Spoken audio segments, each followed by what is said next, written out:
Welcome to Goodnight, Robin, your someone to say goodnight to.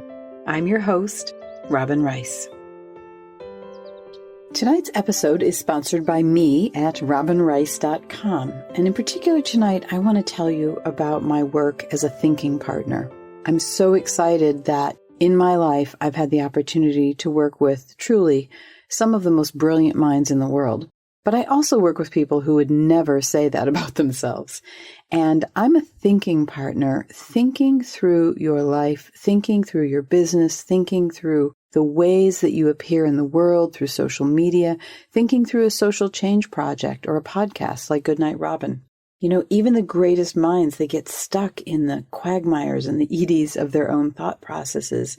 And even those who are closest to us, and sometimes especially those who are closest to us, can't really get beyond the vision of who we are right now.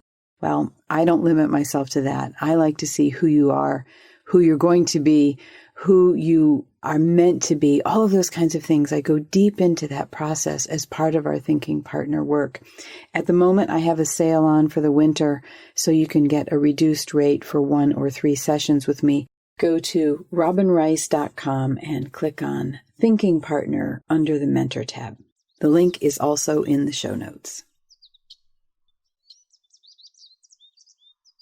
I have a little postcard that I can't even remember when I got it. It was so many years ago, but it's a Tibetan proverb, and there's this beautiful monk with all these colors around him, and he's old. I mean, he's probably, I don't know how old he is, but he looks like he's about 90, all kinds of wrinkles around his face, and just got this beautiful look in his eyes, and his hand is up, by one of his cheeks, and another finger is by his lips, and he just has that pondering look.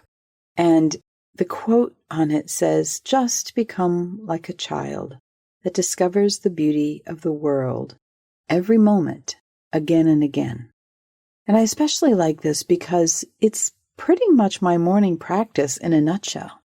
I wake up, I get my coffee drinker, and I look out at the beautiful light on the water, and I just sit. And every moment I remind myself, there's only now.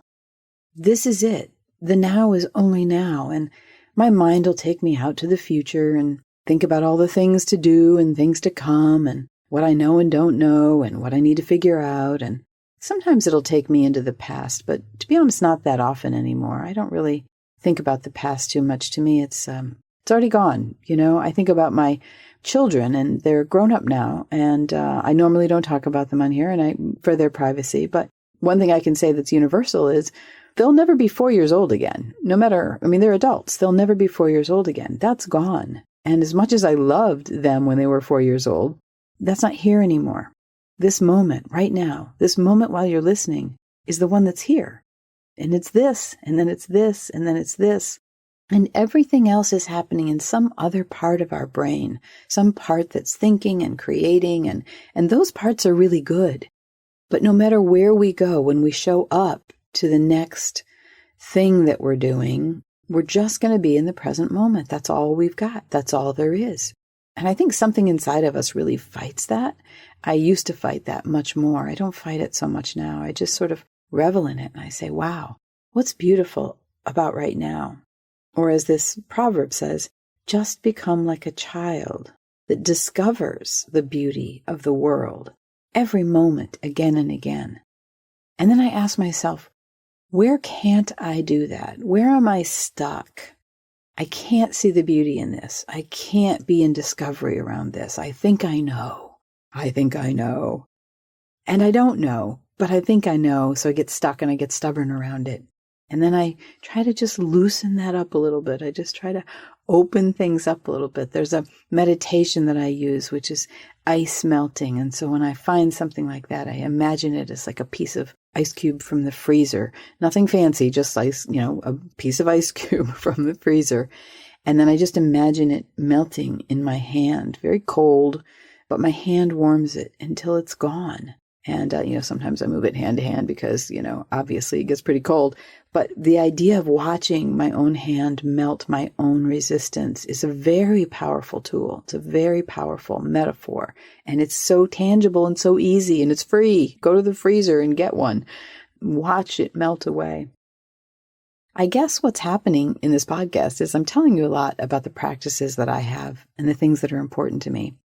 I have no idea if that's meeting you. I know we have already, we had more than 5,000 listens our first month, so I'm guessing something's working here.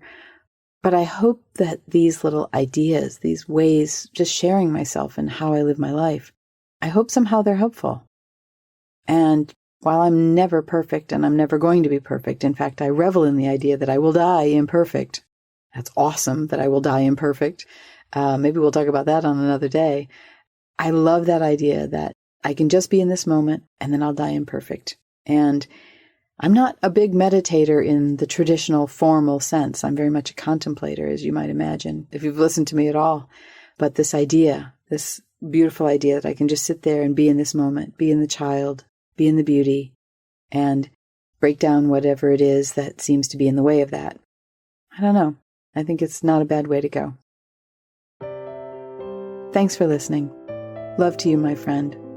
Good night.